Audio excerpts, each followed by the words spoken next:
Hello everyone.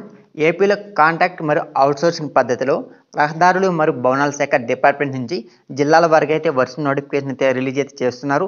Already మనకి ఏలూరు, కడప, అనంతపురం, నెల్లూరు, చిత్తూరు, విజయనగరం, పల్నాడు, ప్రకాశం జిల్లా, గుంటూరు, శ్రీకాకుళం, పశ్చిమ గోదావరి లాంటి జిల్లాలలో అయితే నోటిఫికేషన్ అయితే రిలీజ్ అయితే చేయడం జరిగింది. సో ఇప్పుడు నేనైతే మీకు ఏ జిల్లాలు అయితే చెప్పానో వాటికి సంబంధించి వివరాలు, వాటికి సంబంధించిన నోటిఫికేషన్ వివరాలు ఆల్రెడీ మన ఛానల్ నేను మీకు ఎప్పటికప్పటికి అప్లోడ్ అయితే చేస్తున్నాను. ఈరోజు కూడా తాజాగా మనకి మరొక జిల్లా నుంచి నోటిఫికేషన్ అయితే రిలీజ్ అయితే చేయడం జరిగింది. సో ఇక్కడ మీరైతే గమనించవచ్చు ఇప్పుడు స్క్రీన్ మీద ఈ నోటిఫికేషన్ మనకి విశాఖపట్నం జిల్లా నుంచి రిలీజ్ అయితే చేయడం జరిగింది.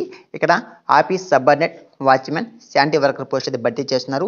మీకు అప్లికేషన్ అయితే స్టార్ట్ అయింది 23వ తేదీ నుంచి. మరి చూసుకుంటే అప్లికేషన్ చివరి తేదీ అనేది మీకు 29వ తేదీ వరకు కూడా మీరైతే ఆఫ్లైన్ ద్వారా అయితే పెట్టుకోవాల్సి ఉంటుంది. ఎలా పెట్టుకోవాలి అని దాని గురించి నేను కూడా మీకు అయితే ఎక్స్ప్లెయిన్ అయితే చేస్తాను. మీకు ప్రొవిజనల్ మెరిట్ లిస్ట్ విడుదల చూసుకుంటే 2వ తేదీ ఇస్తామంటున్నారు. మార్చ్ 2వ తేదీన. సెలక్షన్ లిస్ట్ విడుదల తేదీ చూసుకుంటే మార్చ్ 6వ తేదీన. సర్టిఫికేట్ వెరిఫికేషన్ చేసి అపాయింట్మెంట్ ఆర్డర్స్ ఇచ్చే తేదీ 7వ తేదీన, అంటే మార్చ్ 7వ తేదీన మీకు అంతా జాబ్ అపాయింట్మెంట్ ఆర్డర్స్ అయితే ఇవ్వడం జరుగుతుంది.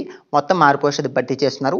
వాటిలో ఆఫీస్ సబార్డినేట్ 3 పోస్టులు, వాచ్మెన్కి 1 పోస్టు, శానిటరీ వర్కర్కి మనకి 2 పోస్టులు అయితే కేటాయించడం జరిగింది. జీతం చూసుకుంటే అన్ని ఉద్యోగాలకి జీతం ఒకే విధంగా ఉంటుంది. వాచ్మెన్కి 15,000, శానిటరీ వర్కర్కి 15,000, ఆఫీస్ సబార్డినేట్కి 15,000. మరి విద్యార్హత ఏముండాలంటే ఆఫీస్ సబార్డినేట్ మరియు వాచ్మెన్ ఉద్యోగాలకు 10వ తరగతి అర్హత ఉండాలి. ఈ 2 రకాల పోస్టులకు అనుభవం ఉంటే అదనంగా మార్కులు కలుపుతారు. కాబట్టి అర్హత లేని అభ్యర్థి అనుభవం ధృవీకరణ పత్రం ఉంటే దానిని కూడా అప్లికేషన్ జతపరచాలి. అదేవిధంగా శానిటరీ వర్కర్ ఉద్యోగాలకు విద్యార్హత లేకపోయినా పని అనుభవం ఉంటే అప్లికేషన్ అయితే పెట్టుకోవచ్చు. వాచ్మెన్ మరియు శానిటరీ వర్కర్ ఉద్యోగాలకు ఫిజికల్ ఫిట్నెస్ సర్టిఫికేట్ తప్పకుండా కలిగి ఉండాలి. ఫీజు అయితే లేదు, ఫ్రీ ఆఫ్ కాస్ట్ మీరైతే అప్లికేషన్ పెట్టుకోవచ్చు. వయసు చూసుకుంటే 18-42 సంవత్సరాల మధ్య అయితే వయసు అయితే ఉండాల్సి ఉంటుంది.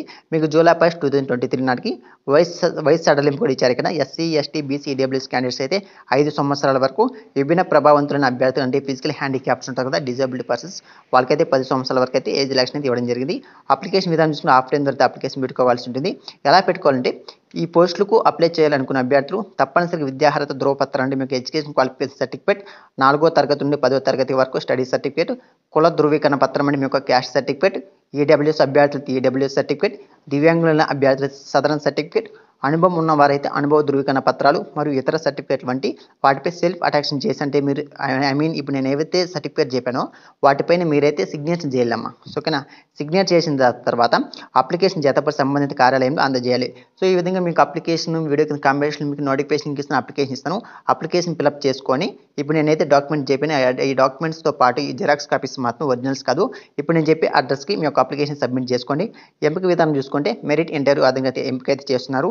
ఇక్కడ చూడొచ్చు మీరైతే అప్లికేషన్ అందజేయాల్సిన చిరునామా చూసుకుంటే superintendent engineering circle, Seethammadhara, Visakhapatnam అనే జిల్లాలో ఈ అడ్రస్లో మీ యొక్క అప్లికేషన్ అయితే సబ్మిట్ అయితే చేసుకోవాల్సి ఉంటుంది. సో ఇది నోటిఫికేషన్ వివరాలు. మీకు ఏదైనా డౌట్స్ నాకు కామెంట్స్ ఖచ్చితంగా మీకు అయితే రిప్లై ఇస్తాను. మీకు కావాల్సిన లింక్స్ అన్ని కూడా కింద కామెంట్స్లో ఇస్తాను, అక్కడి నుంచి డౌన్లోడ్ అయితే చేసుకోండి. So thank for watching this video.